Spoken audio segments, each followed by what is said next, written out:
Scandinavië wordt vaak gezien als het paradijs. Daar is emancipatie, natuurschoon, welvaart en ruimte. Mijn vader en moeder ruilden Denemarken in voor Nederland toen ik 1 jaar was. Inmiddels vertoont het paradijs scheuren. Ik keer terug naar het hoge noorden.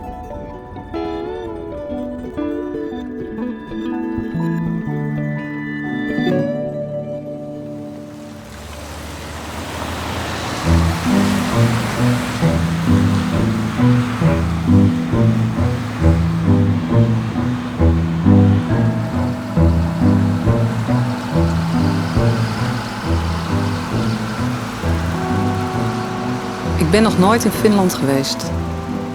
Mijn ouders verkozen de andere Scandinavische landen voor vakantie. Ze vonden Finland te koud, te donker. Ik ken Finland vooral van de tragicomische films van Aki Kaurismäki. Daarin wemelt het van de sombere figuren die net ontslagen zijn en troost zoeken bij de fles. Maar ze dragen hun lot met kracht. Ze hebben er zelfs een woord voor: sisu. In de vrieskou van Helsinki probeert een vreemd bootje een wak open te houden. Vrachtwagens storten elke dag enorme hoeveelheden sneeuw in de Baltische Zee. So, this is your boat? Yes. Mary Lynn too. Yes. Seabird. Seabird. Yes. A great day for snowbreaking. Yes. Yes. I think it was about 1 month we saw sunny last time. Very, very cloudy and snowing almost every day. Yeah? The snow is coming about 1,000 cars In one day. one day? Yeah. There is very much snow and ice, and you must drive all the time. You make this round? You make Yeah. the whole day? Yeah. This little round? Yeah. Yeah? Little bit there, but not so much. How would you define sisu? If I make some decision to do something, then I do it. Just do it. Forget everything and do it. And are you like that?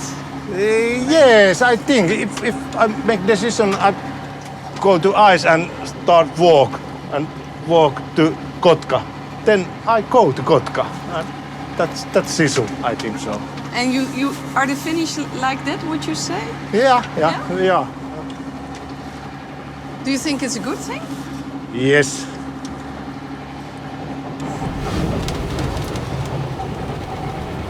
You can try it. I can try it. Yeah. Okay. Yep. So what's the name of this job? What am I This is- doing? I go like. We- Where do I go? Don't do nothing. I do nothing.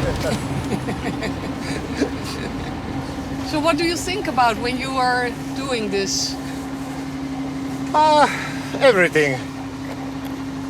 Such as? Calculating things, money, thinking, changing car maybe, everything, Wife, children? Yeah, I'm divorced. Divorced. But I have 2 sons, but they are already adults. We Faster. Okay. Yeah. Oh, okay. Okay, good. Okay. If you do this 8 hours, it's Yeah, you quite get, hard. So You get muscles from this. Yeah. I can tell. Yeah.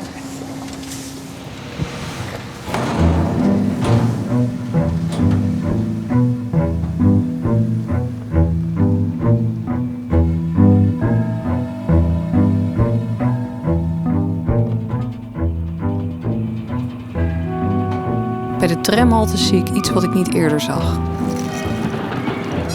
Mensen staan keurig in de rij. Maar met pak een beet 3 meter tussenruimte. Als ik op 1 meter bij iemand vandaan ga staan, schuift hij automatisch 2 meter opzij. Hebben de Finnen contactvrees? Of houden ze van hun privacy? Of allebei? Leer mij die zogenaamde koele Noorderlingen kennen. Misschien denken ze na over de nieuwe auto die ze gaan kopen. Maar volgens mij staan ze daar ook stilletjes te verlangen naar die ene grote liefde. Hello, hi. Hi, can you help me? A friend of mine told me that if I go to Finland, I really have to buy a CD of Rowley Budding. yeah. It's good, you like it? Very good. There's especially one song she said you have to get it. It Ik prinsessa. Let's see what we have. Yeah, okay, we'll see. So he will show you. Oh, yeah. These are the best of, I guess. Yeah. Ikuna prinsessa. Yeah. Do you know it, the song? Yeah. What is it about? What is it about? like unfortunate love, probably.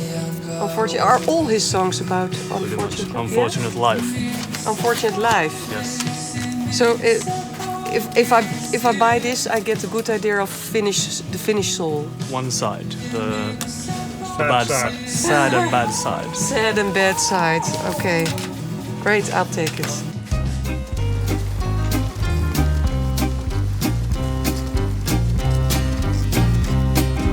Naisiin ei voi pieni poikanen luottaa. Ne suuren ikävän pieni... Met de muziek op zak reis ik naar het geboortedorp van Rauli Badding. In Somero, de bakermat van de Finse tango, groeide hij op. Naisiin ei voi pieni poikanen luottaa. Ne suuren ikävän pienen sydämeen tuottaa. Mut ikkunaa tuijottaa kai pienikin poika illoisaa. Sieltä katsoo prinsessa unelmaan. Ruudun takaa. No Finnish afraid about no. Okay. That's Padding, Rauli Padding, Somerjoki. That's the singer. Sommerjoki. Singer. That's his brother Kari Somerjoki, who died 2 years later. They both died very young. Soitin hänen bändissäänkin. Aika monimuotoista. Yksi oli, kun Paddingilla oli tämä ongelma sen kanssa, että kova halu esiintyä, toisaalta pelko esiintymiseen. Ja sitten se teetti joskus tilanteita, että jos keikka lähti esimerkiksi huonosti, niin pahimmassa tapauksessa Padding saattoi jättää kesken. Ei jaksanut jatkaa, mutta sitten kun se keikka oli hyvä, niin se oli kuin ihan eri mies. Että sen kanssa ei oltu kuin tuolla tai tuolla. Sometimes when he sung and he get the big energy somewhere, he forgot everything, public, everything. Then he was a lion. What does his music mean to you nowadays? What does it mean to you for instance? Mitä merkittää Paddingin musiikki? Aina joutuu keikalla soittamaan Paddingin kappaleita ja Monosion kappaleita. Mutta saa soittaa. Se on meille somerolaisille. Do you miss him? Totta kai.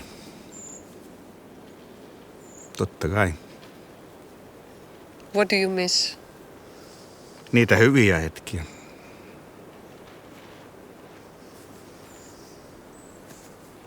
Joskus, aina kun kuulee radiossa jonkun biisinkin, niin saattaa niin kuin hetkeksi pysähtyä että siitä. Mutta ei mä nyt mitenkään, että mä yökaudet itkisin tai jotain tai vetäisin brenkkuun sen takia. Mutta totta kai mä muistan. Mutta... No, I learned Finnish men don't cry too much. Niin, se on ollut tapana niin, mutta ei itketä liikaa. Mutta suomalainen mies yleensä itkee sit yksin nurkan takana.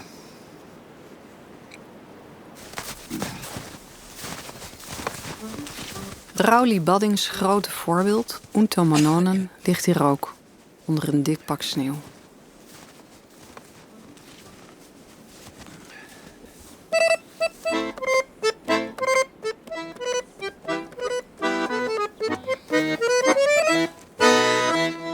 Haavan meren tuolla puolen jossakin on maa, missä on kaukorantalainen liplakkaa. Oi josta kerran sinne satumaan käydä vois, niin sieltä koskaan lähtisi en linnullailla pois. Vaan siivetennä en voi lentää, vanki olen maan. Vain aatoksin mikä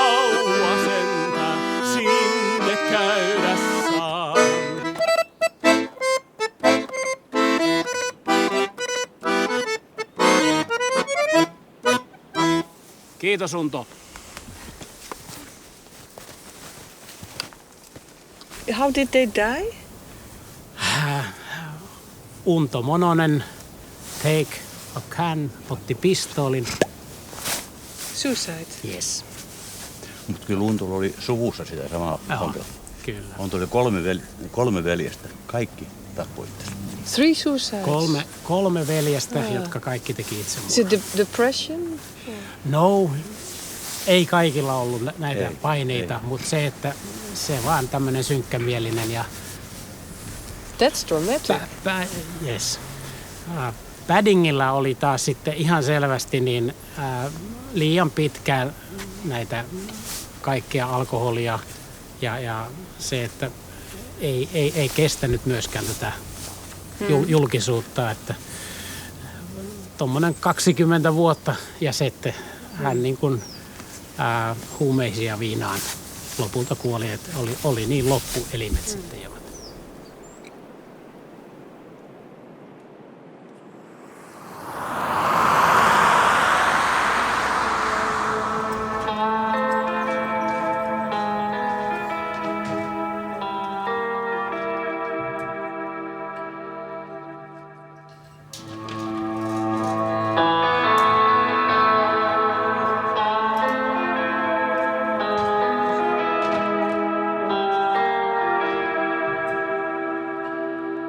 Nice to meet you. I'm Stine.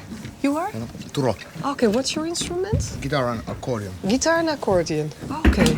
And you are? Rami. Rami. Typical Finnish names. And who else is in the band? Kyösti. Stine. Yes. Nice to meet you. Nice to meet you. Yeah. What is your instrument? I play drums and sing also. Also singing. Yeah. Can you explain to me the essence of Finnish tango? I think dance tango or sing or play tango is the way how you can show it that you are emotional. How do you feel about budding songs? Budding is one of the reasons why we are in this way.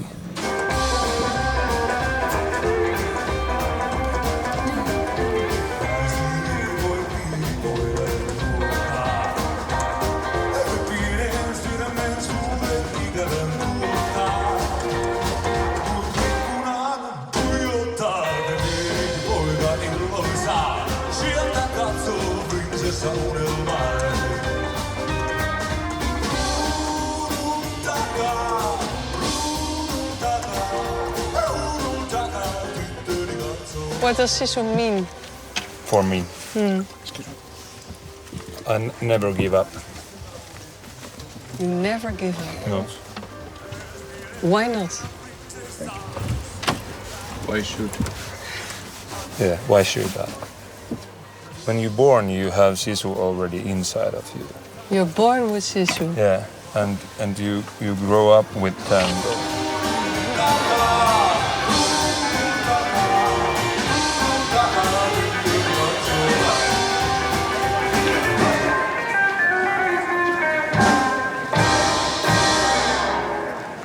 Het is best lang geleden dat ik de tango heb gedanst. De Finse vrouwen zijn er iets beter op voorbereid dan ik. Ze dragen bijna allemaal een enkelband met een mobiele telefoon erin.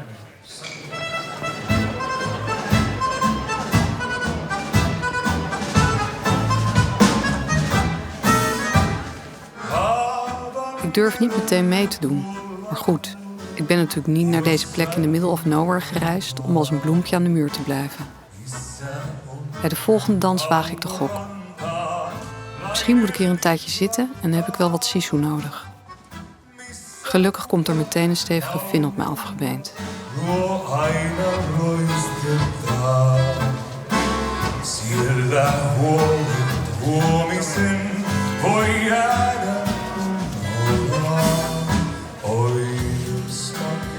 Met deze man heb ik dus meer dan 20 rondjes gedanst. We hadden van alles kunnen bespreken. Over Sisu, de sneeuw en de zin van het leven.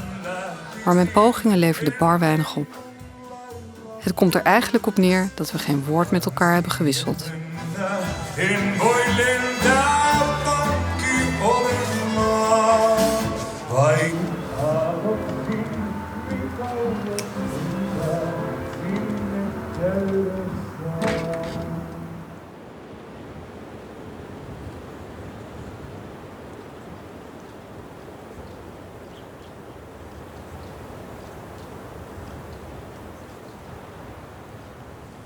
Filmmaker Teemu Willeka heeft een indrukwekkende documentaire gemaakt over Antti, een jongen uit zijn dorp. Hij pleegde zelfmoord, net als veel Finnen. Ik vraag me af hoe het is als iemand die je kent zichzelf van het leven berooft. Liekkielämällä dokumenttielokuva kertoo 26-vuotiaan masennukseen sairastuneen Antin tarinan, joka lokakuussa 2008 teki itsemurhan. Ja tämä dokumentti on se tarkoitus, mihin tämä on suunnattu, on tarkoitettu nuorille keskustelua avaamiseksi masennuksesta, mitä oireita siihen liittyy, mistä saa apua, miten huomataan oireet kaverissa ja ennen kaikkea korostaa ennaltaehkäisyä masennussairaudessa, koska kuten Antin tapauksessa oli, että jotain peruuttamatonta kun on tapahtunut, niin enää ei voi tehdä mitään. Mulle tuli oikeastaan ihan yllätyksenä se, että miten tietämätön minäkin olen masennussairaudesta. Että se oli aina ollut sellainen hyvin abstrakti käsite mun mielestä. Ja olin ihan tyrmistynyt siitä, että kuinka paljon itsemurhia Suomessa tapahtuu. Että Antti kuoli lokakuisena yönä 2008. 26-vuotias nuori mies. Työssä käyvä kuivausteknikko. Intohimoinen muusikko, rumpali. Hän oli tunteikas ihminen, runoilija. Ulospäin suuntautuva, muita ihmisiä kunnioittava. Antti ei puhunut meille pahasta olostaan ja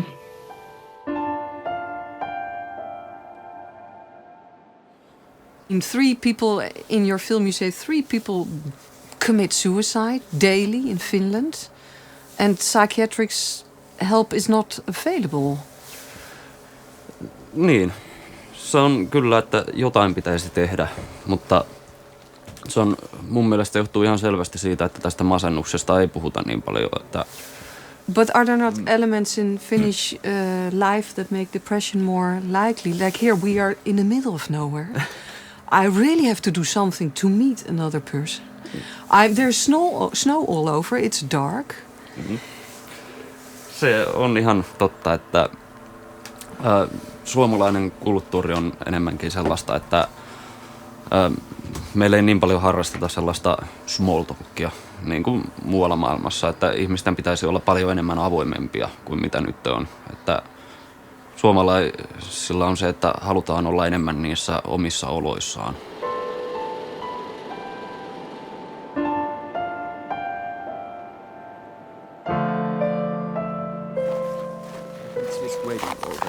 Okay, so this is her work space. This is Leena's workshop. Antin olen tuntenut silleen, tai oikeastaan koko tämän perheen, Leenan, Anssi ja Antin. Ja Antin muut veljet on tuntenut aina. Ja Hi. Hi. terve. Terve. Welcome. Thank you. Leena pitää keramiikkapajaa, eli hän on keramiikkataiteilija, niin olen ollut myös ala-asteella hänen pajallaan pienellä keramiikkakurssilla. Thank you. This is Matti. Antin paras kaveri. Yeah. And both of these were interviewed in the Liekki documentary. Herkät pojat näyttävät niin kuin, että he ovat rokkareita ja rajuja, mutta se on usein niin kuin ulkokuori. He ovat hyvin herkkiä sisältä.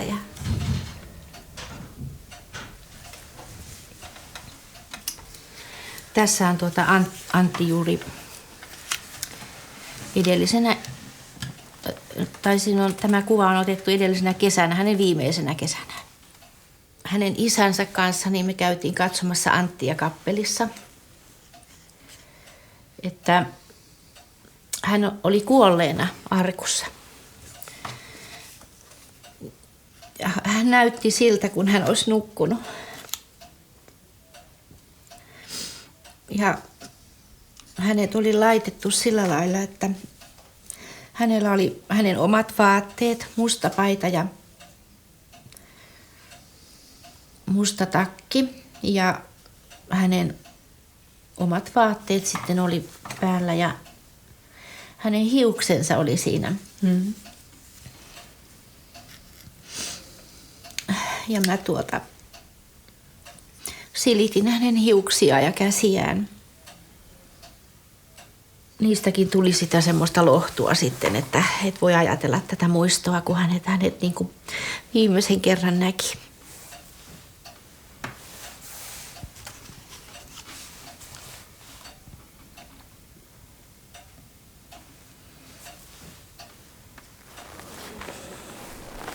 Tästä kun mennään, niin tää on se minun surukäytävä. Eli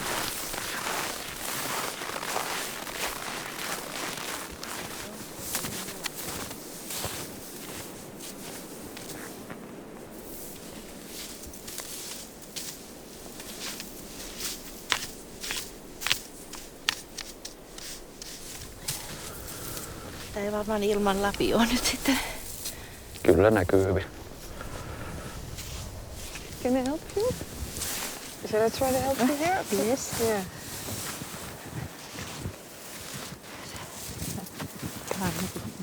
Kävi vaan mielessä sitten tulla tänne. Oh look, what's here? Did you put it there? Lähteekö? No joo. Yes. Että nämä siivet on tyttöystävä tuonut Antin haudalle. Ja siinä liekkilaulussa, mikä on dokumentilla, niin siinä on liekkilaulu ja siinä puhutaan saan siipeä silittää. Että tämä on niin kuin symboli, että Antti halusi lentää, että hän oli semmoinen vapaa sielu, että hän oli muusikko ja siinä laulussa sanotaan justiinsa, että toisen siipesi alle käyt nukkumaan. 4 vuotta ja tää on näin irti ja silti ei tuuli, ei mikään vie näitä pois. Yeah. Shall I put it again? Yeah. Yes. Het leven kan zwaar zijn. Maar dat is geen reden om te denken dat het altijd zo zal blijven, drukt Lena me op het hart. Heb vertrouwen, zoek contact en hou vol. Oftewel, heb sisu, dan komt het goed. Maar het komt niet altijd goed. De schrijver Arto Paaslina zegt het zo in zijn boek De Zelfmoordclub. Somberheid, melancholie en bodemloze apathie zijn de grootste vijanden van het Finse volk. De smart wordt zo sterk gevoeld dat veel Finnen de dood als enige uitweg zien. Hun beklemde gemoed vormt een grotere dreiging dan de Sovjet-Unie. Ik reis verder naar het noorden, naar Lapland. De trein rijdt langs de grens met Rusland. Where are you from? Where are you from? I come from central Finland, from a little village called Karstula, from a farm. I'm a farmer's daughter. Yes. Yeah. I'm born in Helsinki, but actually I also have roots in the same region she comes from. And then I also have roots in Karelia. And these are regions which are now a part of Russia. My grandparents were both from the region that was ceded to Russia after the World War II. I'm on my way here to Kemeryevi, and it's very close to the Russian border. And during the Second World War there was a winter wall, right? Can you explain it? The Winter War was the first episode of the World War II for Finland. The Soviet Russia and the Nazis agreed that the Nazis will receive the western part of Poland and the Soviets will have free hands on Finland and the Baltic countries, this Estonia, Latvia and Lithuania. So the Soviets attacked Finland and there was this war. It continued approximately 100 days. 105 to be exact. Yeah, 105 to be exact. And as a result of that war, a large part of Finland was ceded in Russia, but Finns retained the independence. It's now been ceded to Russia as a result of the war. In Finland, as in so many other regions of Europe, borders have been changed after the World War II. So 400,000 Karelian refugees were then inhabited in Finland, in the mainland, after the Second World War, because we lost this area to Russia. Did any one of you lose any relatives in that war? My both grandfathers died in that war. So both my grandmothers have brought up their families by themselves.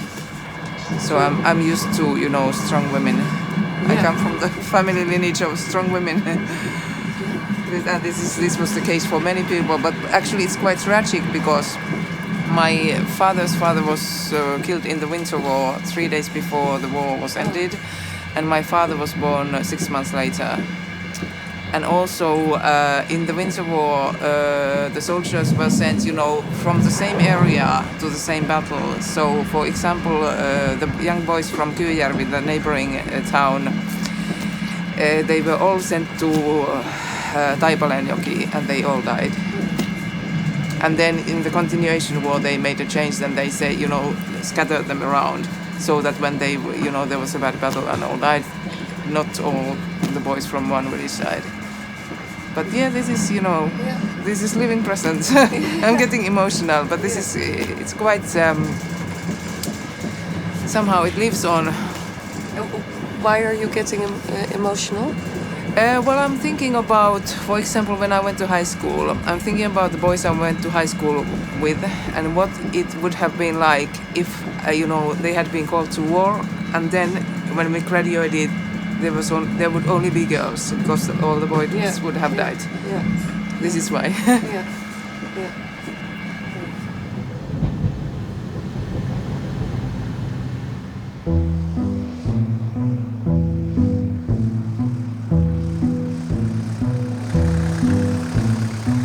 Bijna de helft van de inwoners van Kemerjärvi werd werkloos na de sluiting van de papierfabriek.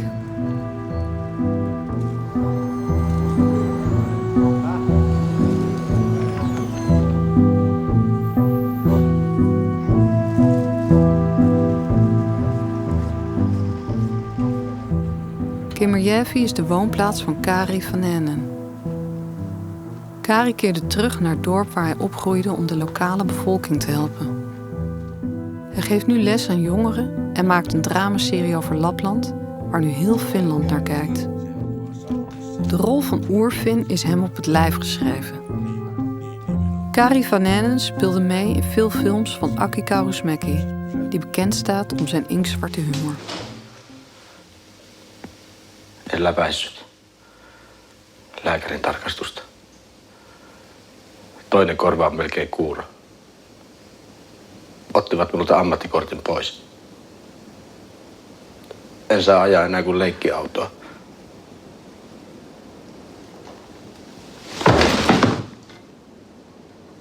1958 me muutettiin tuonne yläkertaan. Mun mummini asui siellä isoisäni kanssa.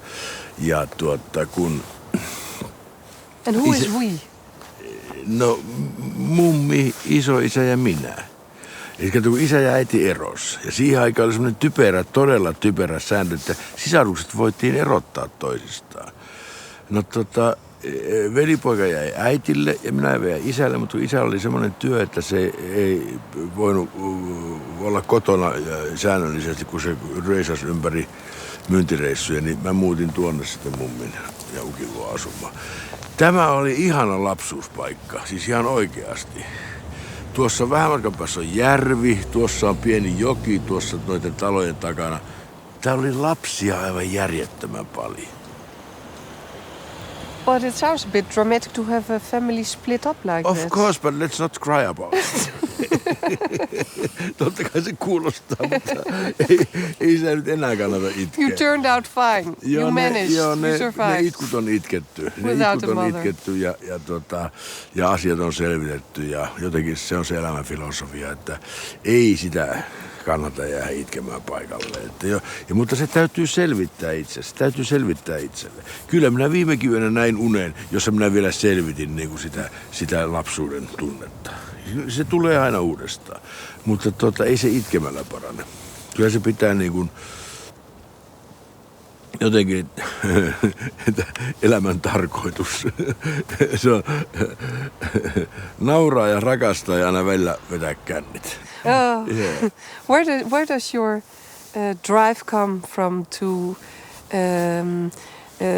to do things for the Kemerjevi people because you have an enormous drive. Yes, I am. Kyllä, niin on, mutta en tiedä. Se on joku sellainen, että kun mä näin kuinka surullinen tämä kylä oli silloin, kun se tehdas loppui, niin se herätti musta jotakin sellaista. Niin mä niin kun haluan, että tämä säilyy hengissä.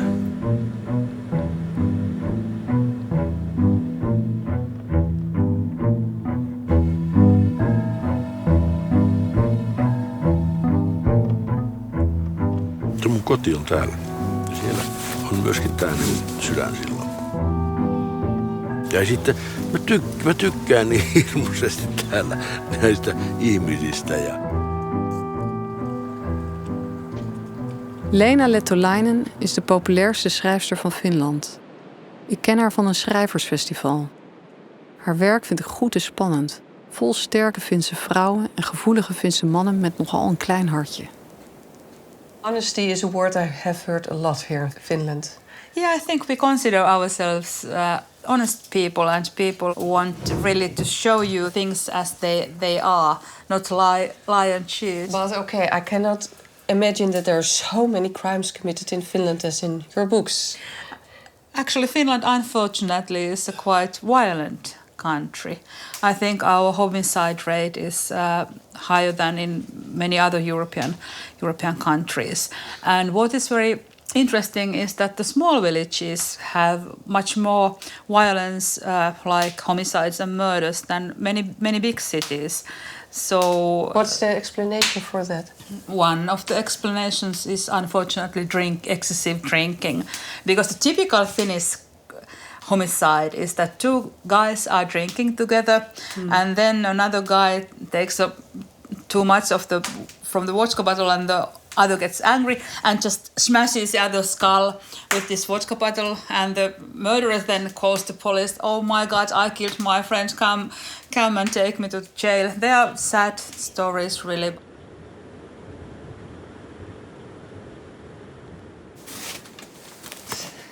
Leena, I have the axe, you have the wood. Yeah.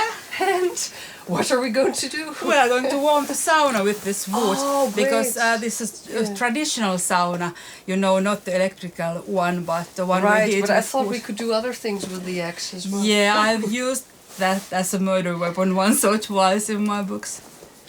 Het lijkt wat vreemd om zomaar bij iemand thuis de sauna in te duiken. Met iemand die je nog niet zo goed kent. Maar in Finland is dat heel gewoon, vertelt Leena me. Ze heeft ook nog een vriendin uitgenodigd. In some parts of Finland it's still considered cool that you are drunk, that you are a real man drinks a lot. Not everyone thinks so, and I think in the younger generation it's not that cool, but in the older generation a real man drinks vodka. Yeah. And then also because Finnish men are quite quiet, not very talkative, the drinking helps them to get going. Yeah.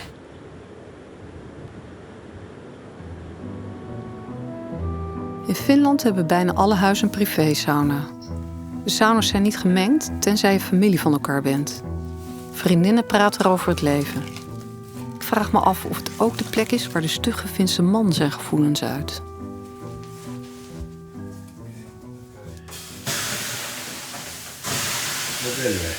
Terve.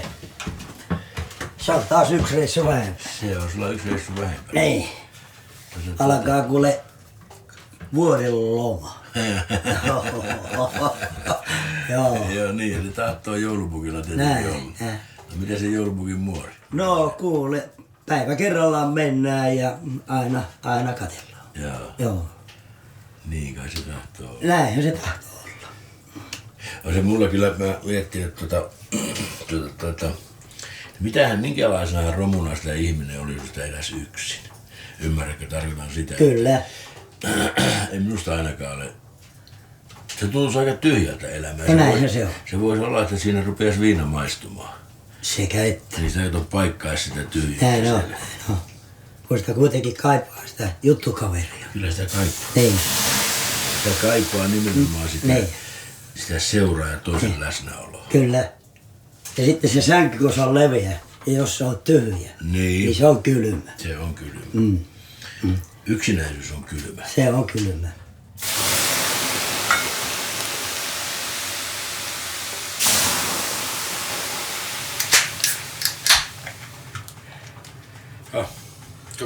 Cups. Once you pour a drink, Yeah. then all the borders are open. Maybe too open even. Men that come all over me with drinks and offering more drinks, that then really they will let go of all. But also in maybe too much, that you think, okay, slow down the drinking. Yeah, they may be ashamed of themselves next morning to be too open. But people also, I think, the men tend to think that it was the spirit, the wine talking, not me. That you don't count the things which are said when you are drunk, so that even you speak about very serious things. You haven't really said them because you were drunk. Yeah, but I also found it sometimes a little bit uneasy. I have a lot of alcoholism in my family. Okay. It has destroyed the marriage. It has destroyed many things. And I thought, my God, this must really be... Yeah, you were talking about the divorce rate. Well, there's one reason. Yeah, the Finnish people drink a lot. Ei lapsia sinne täytyy.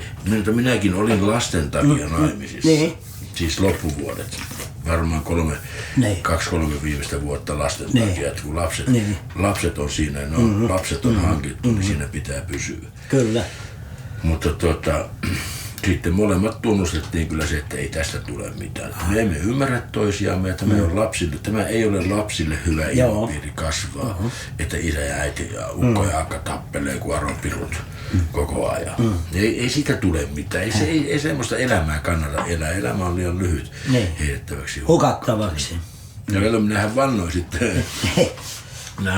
sitten, että ei sen eron jälkeen, että yksikään akka ei asu enää mun kanssa saman katolla. Ne käydä saa. Ja siinä voi pyörähtää sinne toisella petillä ihan rauhassa, kellistellä ja nakustella niin paljon kuin kerkiä. Mutta yksikään ei asu saman katolla. No, eipähän mennyt aikaa, kun kurkisti nurkan takaa eräs Terhi-niminen tyttö. Terve. Terve, kukas sinä olet? Minä olen Terhi, kukas sinä olet?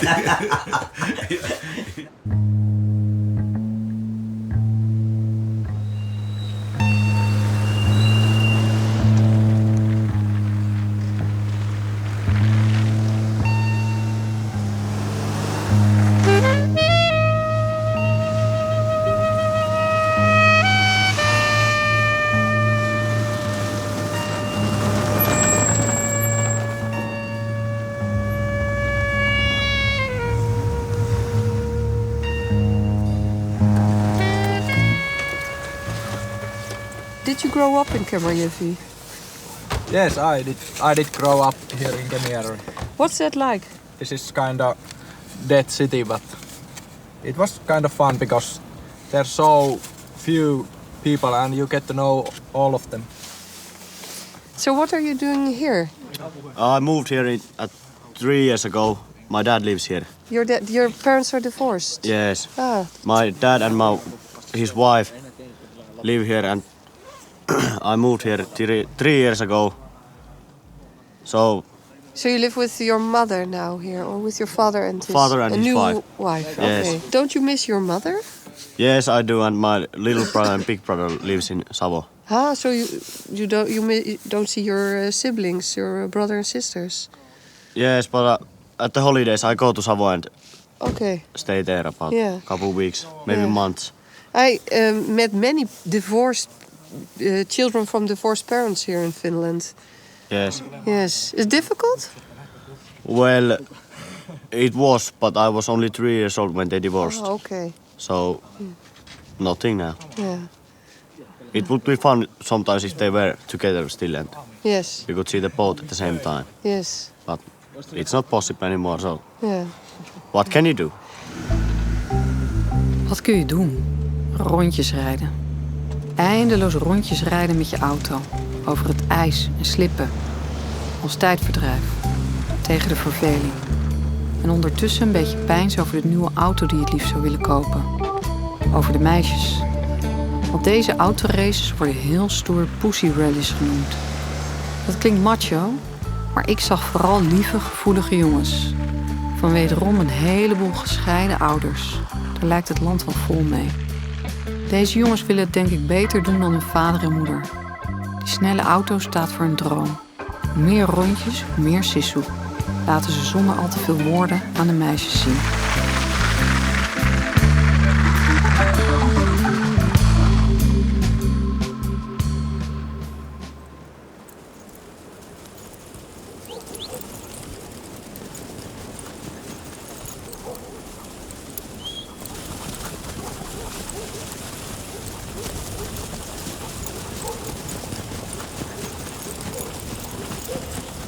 Go!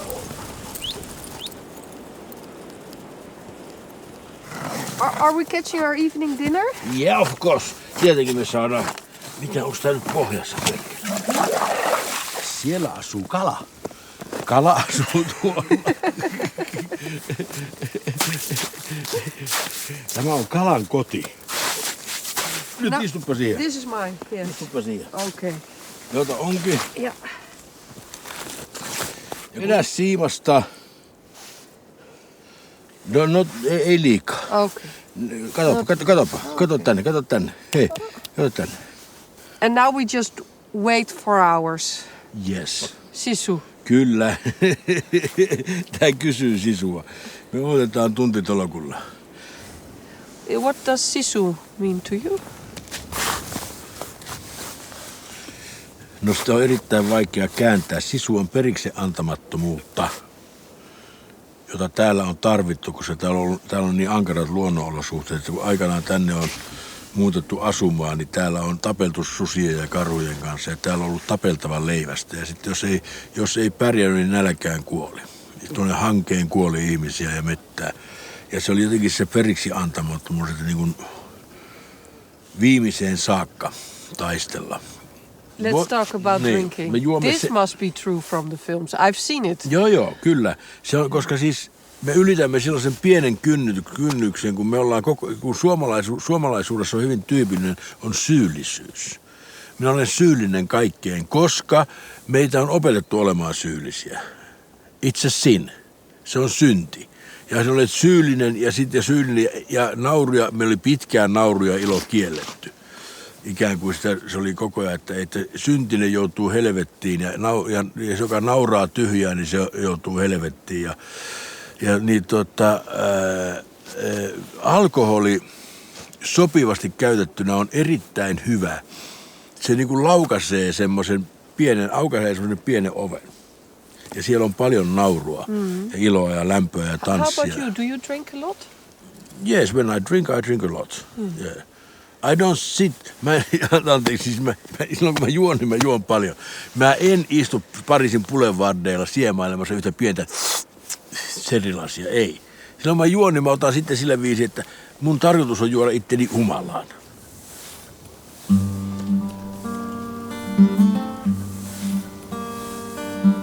Ei täällä ole ketään eikä mitään. No. Ota esimerkki.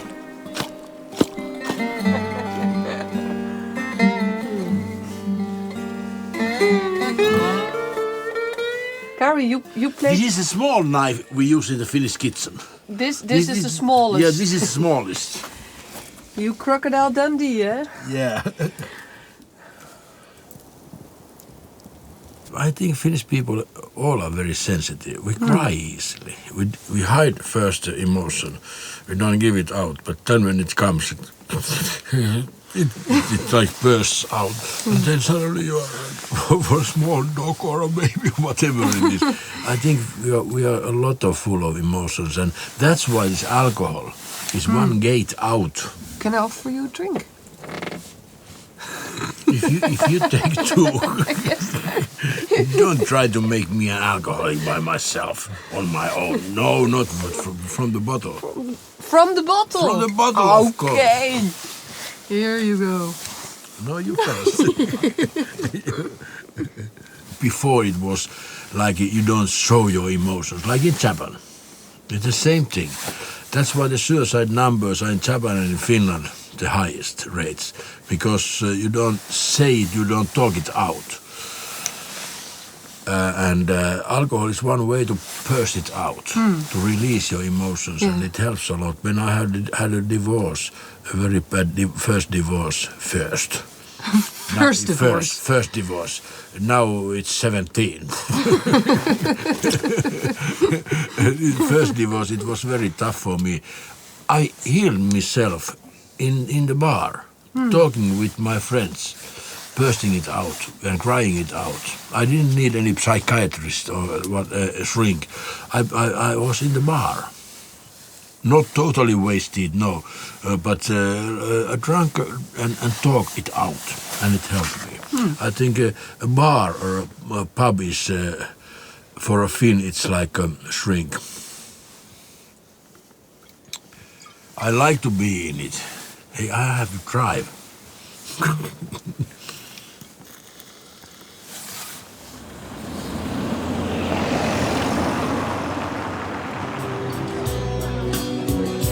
Pieni mies, sinun katson kasvavan, pieni mies.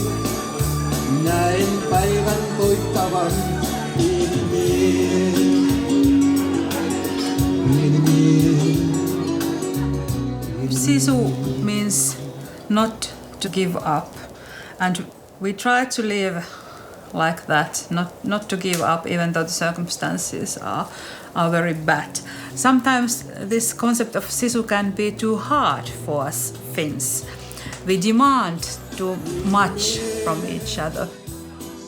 I think we women can wail and we can complain to our friends and have long phone calls even though we are alone, that we can relate to each other. But when needed, Finnish women can be very tough. Men are more alone with this concept of sisu, and they are afraid of losing their face.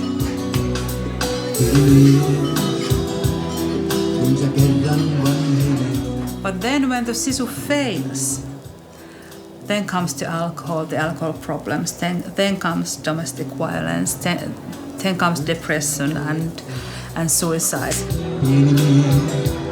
Sometimes it would be sisu to give up, to know that something is just not to be done.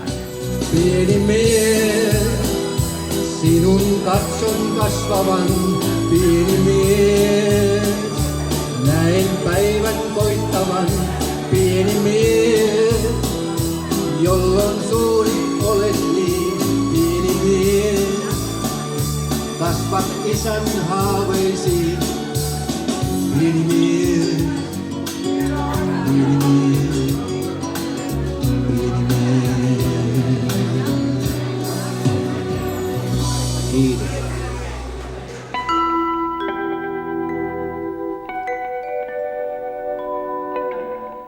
Lena heeft gelijk.